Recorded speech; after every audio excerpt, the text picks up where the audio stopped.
Hey guys! So today's video I'm going to be talking about something that I absolutely love. It's literally one of my favourite things to talk about because it's really close to my heart, and that is microneedling. And the reason it's really close to my heart is because I had such good results. So in previous videos I've talked about my results, I've shown you a tutorial on how to actually microneedle from home. I'll link that on the screen now. But in today's video I want to list the things that you absolutely cannot miss out, things that you should not do when you microneedle from home, because I know lots of you are just starting out doing this and it can be a little bit intimidating. It can actually be a little bit scary, putting needles into your face. So I just want to make sure you guys are doing this safely and you're getting the maximum results. So stay tuned. So number one, and to me this is the most important thing you cannot forget when you're microneedling from home, and that is to use supportive products. So I really believe that my results have come from microneedling, but also from using vitamin C and vitamin A with microneedling. So when you're using microneedling tools such as a dermaroller or a derma pen, you're essentially doing what is called collagen induction therapy. And by this I mean, because you're creating tiny holes in the skin, you're essentially telling the skin to rebuild and regrow, and with that comes collagen. So vitamin C has been completely proven to help this process, which is why I believe using vitamin C, particularly a week before you microneedle at home, is so important, so that you have all the ingredients your skin needs to help you regrow that collagen and actually flatten out your skin and help to rebuild that scar. Along with this, I believe that vitamin A, and this comes in lots of different forms, like you might know because I talk about it a lot on this channel, I did a course of Roaccutane about a year after I started microneedling, and this really helped my results. And I wouldn't recommend going on Roaccutane for your scarring. You'll absolutely be disappointed. It's not something I would recommend, but you can use a topical vitamin A, which I definitely would recommend. And the reason being, before I actually started microneedling, I went to go and speak to a dermatologist about getting this done professionally, and she said to me, you will not see the results you want to see without pairing this with a retin A or a tretinoin or whatever you want to call it, a topical vitamin A. They come in lots of different forms. You could look at using a retinol, which essentially is the non-prescription strength. Your skin basically absorbs the retinol and then has to go through a second process, if you like, to convert that into retin A or tretinoin or whatever you know it as. So yeah, really do consider doing this, because this process helps to turn over the skin and really does fix your scarring way faster than it would just microneedling on its own. So first thing not to do when you microneedle from home is to avoid using vitamin C and vitamin A. You have to incorporate these to make sure you get maximum results. So the next thing you should not do when you microneedle from home, and that is just to use your derma roller and your derma stamp without checking them first, okay? It's really important that you still check your needles before you start rolling or stamping. Reason being is these can become bent.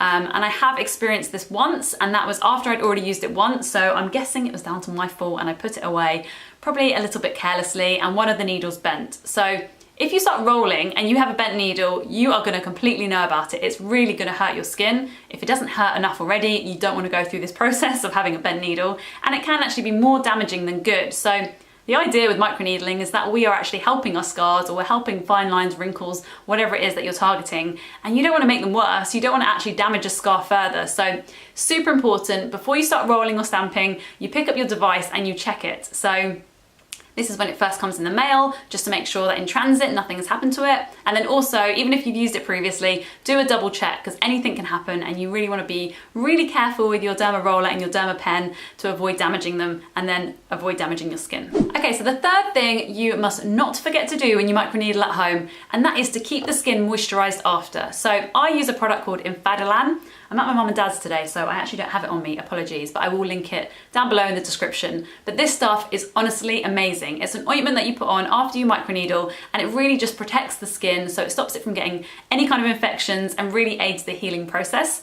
I really recommend to put something like this on your skin after, because your skin can actually start to get very irritated after you've put needles in it and it can start to look quite sore and red if you don't protect it. So a lot of the time you'll find that your skin actually will start to feel quite dry if you don't actually moisturize after it, and this actually will not aid healing. So you really need that moisture in your skin to feel protected. So I'd really recommend picking up some Infadilan if you're microneedling from home, or alternatively use a moisturizer that you trust, but make sure it's not full of a ton of chemicals and fragrance and everything, because that will also irritate your skin too. You just want something super protective. Okay, so the fourth thing that you should avoid doing when you're microneedling from home, and that is putting a ton of products on before you start rolling or stamping. Reason being is you want a completely clean slate, because as you can imagine, particularly if you're rolling with like a longer needle length like I do, which is like 1.5 millimeters to 2 millimeters, yes, I know that this can be scary to do from home. I completely understand that lots of people will not feel comfortable doing that, but it's something that I've been doing for years. I'm very comfortable with it. I have filmed a tutorial, like I said, so I will link that around now if you want to check it out. But I would really recommend having a clean slate. You don't want to get any infections. So I would really avoid putting on a ton of serums. Even if they are meant to be good for your skin, I would just avoid doing that, because honestly, you're far more likely to irritate the skin and actually undo any of the good work that you're doing by microneedling. That's another reason why I don't put any numbing cream on before I microneedle, because honestly, I can't bear the thought of any of those chemicals really going into my skin and causing any kind of infection. So yeah, that's just why I just go for it without any numbing cream whatsoever. I guess I could try ice. I don't know if you guys have tried that. Let me know in the comments below if you can actually think of ways to make this less painful if you microneedle at home. I've heard ice is quite good. I have tried that once. Maybe I need to give it another go, because 2 millimeter rolling is super painful, guys. But I might add, well worth it, because my scarring is so much better. I'm so happy with my skin. The last thing you should avoid doing when you're microneedling from home is to expect instant results. I completely understand the frustration with wanting to get your acne scars gone as soon as possible. Trust me, I'm the sort of person that spent a ton of money going and getting my red marks removed by laser, driving like 3 hours in the car, being there for 10 minutes and driving home again. I missed weeks of work. I used my entire holiday allowance of 2015, I think it was, to get these marks lasered off. So I get it. But with microneedling, you need to give it some patience and some time, okay? I've seen a lot of people use sort of like 1.5, 2 millimeter rollers and then do it again 2 weeks later because they think it's gonna amp up the results much faster. It really doesn't, okay? You need to give your skin some time to heal. If you microneedle over microneedle, you're never giving your skin a chance to just recoup, heal, and actually grow that collagen. So please guys, if you're microneedling with a 1.5 millimeter or higher, I wouldn't advise much higher than 2 millimeter unless you really know what you're doing. I would absolutely make sure you're only doing this once a month, okay? So there are some great PDF instructions that I found on a website called OwnDoc.